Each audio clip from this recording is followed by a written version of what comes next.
Ang dami ko pa rin nababasang negative comments about sa nilabas or sa pinost namin last time, which is ito. Sa mga hindi nakakaalam, ito po ay ginawa naming short film at alam naman namin at ina-accept naman namin na mali talaga yung naging strategy namin na paglabas or pag-promote ng film na to. Kasi nga akala nung iba, totoo na nawala si Elaine. Ang dami nagsasabi na just for the views daw, ginawa namin yung mga ganitong content. No, uulitin ko, ito po ay short film at hindi po ito content lang. Or even prank, kasi sabi nila grabe kayo ginagawa nyong biro, ginagawa nyong prank, yung mga ganyang bagay.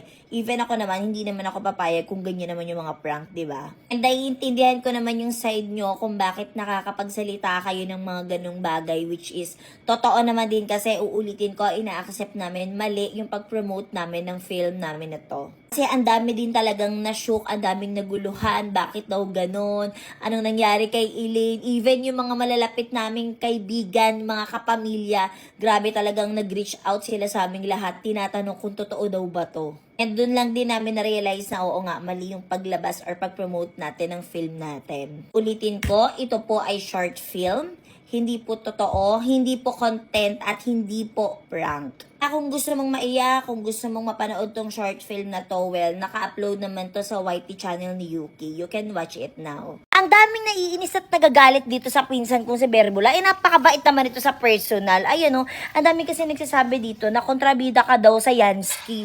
Hindi ka naman kontrabida, di ba? Sinong sabi? Oh. Pauso kayo? Kaya nga, grabe kayo. Tsaka, mabait naman tong pinsan ko na to. Tsaka, hindi naman niya sinasadya kung talagang match sila ni Daisuke, di ba? Di ba? Katulad ng nakaraan, si Yani Jutes, parang ayaw naman din kasi niya talaga kay Yansky. Kay Daisuke, di ba? Kumbaga, yung first date nila, hindi naman umalis naman siya. Diba? Ang hirap din intindihin ng babae na yun. Pero kung ikaw, sa tingin mo, kung magkakaroon kayo ng first date, saan mo gusto mag-date kayo ni Daisuke? Sa mall. Ay, sa mall? Bakit sa mall? Kasi maraming laro doon eh. Tsaka, parang ang romantic lang tignan. Ay, tapos habang naglalakad kayo, magka-holding hands? Mm-mm. Ay, perfect talaga. Ako, wala pa rin nga ako naiisip na pangalan ng love team nila. Baka may naiisip naman kayo, comment down below. Don't need no one to tell